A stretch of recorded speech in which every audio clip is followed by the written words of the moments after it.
রবিবার সরিয়ে প্রচারে ঝড় তুললেন তৃণমূল প্রার্থী বিপ্লব মিত্র। এদিন দক্ষিণ দিনাজপুরের গঙ্গারামপুরের সর্বমঙ্গলা মন্দিরে পুজো দিয়ে প্রচার শুরু করেন বালুরঘাট লোকসভা তৃণমূল প্রার্থী বিপ্লব মিত্র।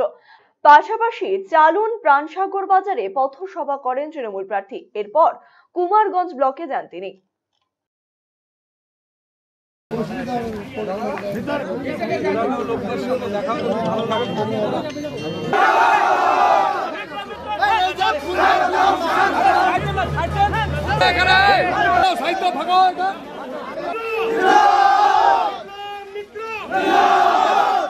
একটাই, আমরা সাম্প্রদায়িক সম্প্রীতির কথা বলি, আমরা মানুষে মানুষে ভেদাভেদের বিরুদ্ধে কথা বলি, আমরা জাত পাত ধর্মের ভিত্তিতে মানুষকে ভাগ করার বিরুদ্ধে যারা ষড়যন্ত্র করছে তাদের বিরুদ্ধে বলি, এবং আমরা সব মানুষ, সবচাইতে বড় ধর্ম আমাদের হচ্ছে মানুষের ধর্ম, সেই মানুষের ধর্ম পালন করার কথা বলি, এবং সেই কথাটাই যাতে বলতে পারি আমরা ভারতবর্ষের পার্লামেন্টে দাঁড়িয়ে, সেই জন্যই আমাকে আমাদের দল তৃণমূল কংগ্রেস যেহেতু লোকসভা নির্বাচনে প্রার্থী করেছেন বালুরঘাট লোকসভা কেন্দ্র থেকে, সেই জন্য সবাই মিলে হিন্দু, মুসলিম, খ্রিস্টান, বৌদ্ধ, শিখ যারা আমাদের এই রাজ্যে আছে, আমাদের এই বালুরঘাট লোকসভা কেন্দ্রে আছে, তারা যাতে ভোটাররা ভোট দিয়ে আমাকে জয়যুক্ত করে পাঠাতে পারেন ভারতবর্ষের পার্লামেন্টে।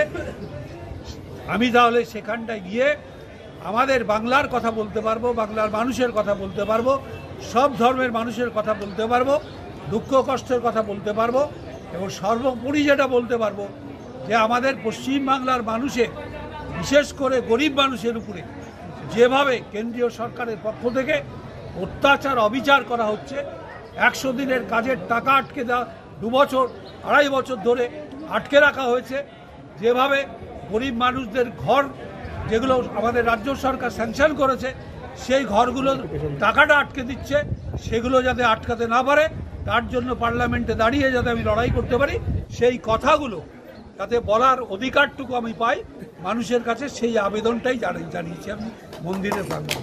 আগামী 9 মার্চ বিশাল সম্ভারের ইলেকট্রনিক সামগ্রী নিয়ে 2 দিনাজপুরের মধ্যে প্রথম রিলায়েন্স ডিজিটাল শোরুমের উদ্বোধন হতে চলেছে রায়গঞ্জে। বর্ণাঢ্য এই অনুষ্ঠানে উপস্থিত থাকতে চলেছেন জনপ্রিয় টলিউড অভিনেত্রী ঈশা সাহা। দ্বিতল বিশিষ্ট এই আউটলেটে থাকছে 3000-এরও বেশি নানা ধরনের প্রোডাক্ট, থাকছে ফ্রি ইনস্টলেশনের সুবিধাও, রয়েছে 0% ইন্টারেস্টে ইএমআই প্রদানেরও সুযোগ। তাই আর দেরি কেন, চলে আসুন রিলায়েন্স ডিজিটালে, NS road, Raiganj, Gitanjali cinema হলের পাশে। Phone number 7980181295।